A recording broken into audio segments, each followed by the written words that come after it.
राहुल, मैंने तुमको बोला था बाइक लेके मत चलो, रास्ते में नदी पड़ेगी, वहाँ बाइक फंस जाएगी, लेकिन तुम नहीं माने और बाइक लेके चले आए, यहाँ पे फंसा दिए। अब यहीं पे परेशान कब तक होते रहेंगे, बाजार का टाइम भी खत्म हो जाएगा। मोदी जी, अब मुझे क्या पता था कि नदी में इतना सारा पानी भरा होगा। मैं तो सोच रहा था थोड़ा बहुत पानी होगा तो आराम से बाइक में निकाल दूंगा। अब यहाँ आके पता चला कि नदी में इतना पानी है और दलदल भी है, फंस गई बाइक। तो इसमें मेरी क्या गलती है? तुम ऐसा करो, धक्का तेजी से लगाओ जिससे बाइक बाहर निकल आए। राहुल, मैं पूरी ताकत से धक्का लगा रहा हूँ, ताकत लगाने में कोई कमी नहीं कर रहा हूँ। अब बाइक नहीं निकल रही है यहाँ से तो मैं क्या करूँ? और ऊपर से तुम जो हो उसके ऊपर बैठे हुए हो, जरा नीचे उतर के धक्का लगाओ, हो सकता निकल जाए। मोदी जी, अगर जो बाइक से मैं उतर गया तो एक चीज बताओ, बाइक स्टार्ट कौन करेगा? एक चीज तुम ही बताओ। इसलिए मैं बाइक पे बैठा हूँ कि बाइक को स्टार्ट करके इसको भी थोड़ी ताकत लगती रहेगी और तुम भी पीछे से धक्का लगा दो। नहीं तो किसी को देख लो आसपास बैठा हो तो किसी को बुला लो, वो भी साथ में धक्का लगवा दे जिससे बाइक बाहर निकल जाए। राहुल, एक चीज बताओ, इस नदी में कौन आएगा हमारे साथ धक्का लगवाने के लिए? वो भी बेचारा भीग जाएगा।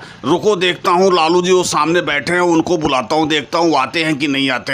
अरे लालू जी, थोड़ा सा इधर आ जाओ भाई, थोड़ा सा इस बाइक में धक्का लगवा दो, हमारी बाइक इस नदी में फंस गई है। मोदी जी, बाइक तुम्हारी नदी में फंसी हुई है तो तुम निकालो, मुझे क्यों बुला रहे हो? मेरे पास इतना टाइम नहीं है जो तुम्हारे बाइक में आके धक्का लगाऊं। मेरे पैर में वैसे चोट लगी हुई है, इसलिए मैं बैठा हूँ, अपनी भैंस चरा रहा हूँ यहाँ पे। अरे लालू जी, थोड़ा सा अगर जो बाइक में धक्का लगवा दोगे तो कुछ हो नहीं जाएगा, हमारी बाइक निकल जाएगी। हम बाजार जा रहे हैं, बाजार के लिए लेट हो रहे हैं, प्लीज आके थोड़ा सा हेल्प कर दो। अच्छा, तो तुम लोग बाजार जा रहे हो, ठीक है, मैं आके धक्का लगवा देता हूँ, लेकिन एक शर्त है। अगर जो तुम लोग बाजार जा रहे हो तो लौटते समय मेरे लिए एक दारू की शीशी लेके आना पड़ेगा, जब भी मैं धक्का लगाऊंगा, नहीं तो बिल्कुल भी नहीं लगाऊंगा। ठीक है लालू जी, तुम मेरी बाइक इस नदी से निकलवा दो धक्का लगा के, मैं बाजार से लौटते समय तुम्हारे लिए एक दारू की शीशी जरूर लेके आऊंगा। और दोस्तों, वीडियो पसंद आई हो तो वीडियो को लाइक और सब्सक्राइब करना ना भूले। धन्यवाद।